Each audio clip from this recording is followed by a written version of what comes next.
The Ohio improvement process has really changed the culture of our school district. One of the most transformative pieces for the Worcester City School District that the Ohio improvement processes have given to us culturally is around the five-step process.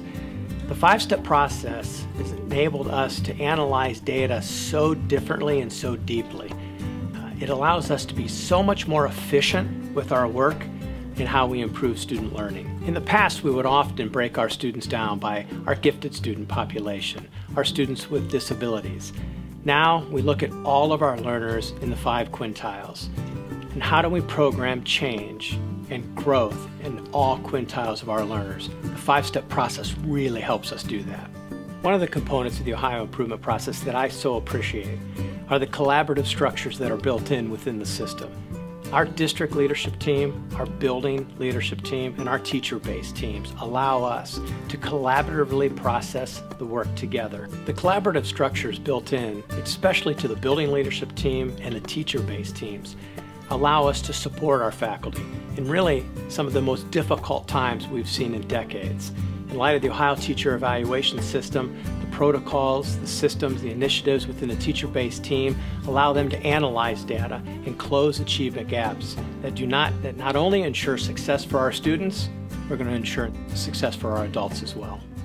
I think the most important quality that we need is courage. There are going to be people who want the changes that we as superintendents are trying to enact, and there are going to be people who do not want those changes to be made. And we are going to need as superintendents to have the courage of our convictions to lead the change that we think needs to be made in our district. I think it is absolutely essential that we as superintendents never stop learning.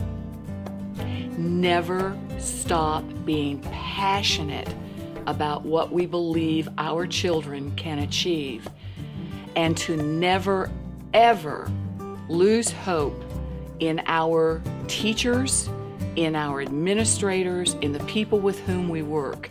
We have to believe as superintendents that the people in our district working with our children want to do the right thing, want to make a difference in our students' lives, and want to grow and improve as professionals. So our greatest role as superintendents is to be a supporter, a cheerleader, a challenger, and a leader, and to never, ever give up. Some of the most important considerations for superintendents when beginning a change initiative is to make certain that we don't begin the change initiative with what needs to be changed, but involve the staff in a conversation about why the change is necessary. We know from experience and research that when individuals are involved in a process of creating a change, they're more apt to stay with the change and be involved in it rather than oppose it. Communication is the glue that holds the change initiative together. It's important that we really focus on helping people be aware of the change and creating the conditions where the change has some urgency. We can create that urgency by identifying leverage points within the community and the school district.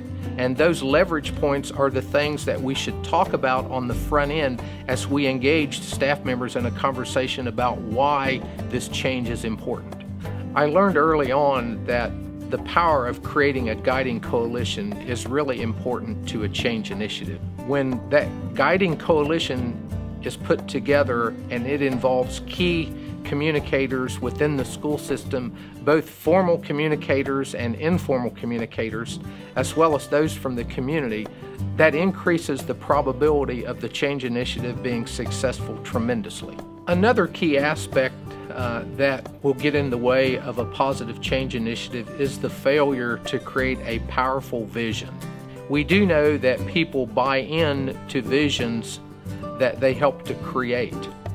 And that powerful picture that superintendents and staff members paint as they build a vision is really important to the broader community and the broader school system as you move forward with the initiative. When superintendents are thinking about initiating a change process within their district, a key tool that should be strongly considered for use is the Ohio Improvement Process.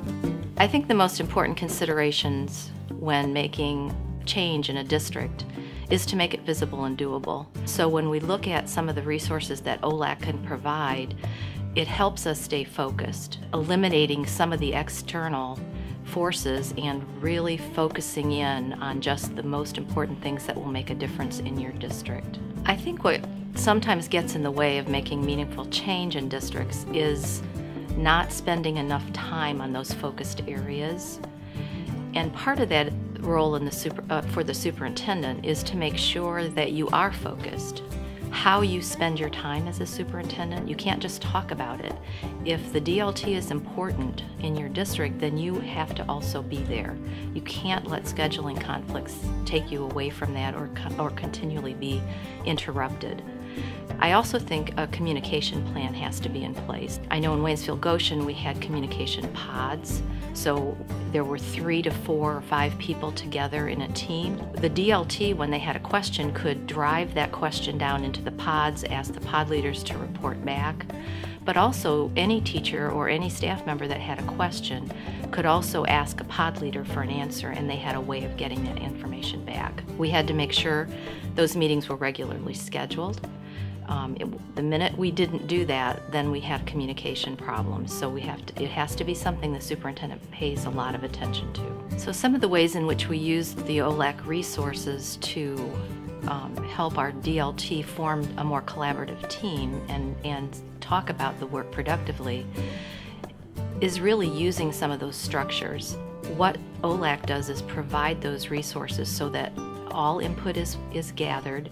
There are ways in which to discuss and consider options, and then narrow the focus to when you begin to make decisions. I think it's also really important to remember that the same structures that happen at the TBT also have to happen at the BLT and the DLT so that we have system alignment. We are always using data. We are always looking for evidence that we are implementing with fidelity across the district. In the Waynesville-Goshen School District, we were required to be in the OIP process because we needed to close the gap between our regular students and our students with disabilities and our economically disadvantaged students. The process that we used was to have our TBTs meet weekly, and then we had early release times where they could also meet in their pods or communication pods. That information went to the BLTs, and then the BLTs fed that information to the DLTs. Data is the key to helping us focus on the areas that would provide the most improvement.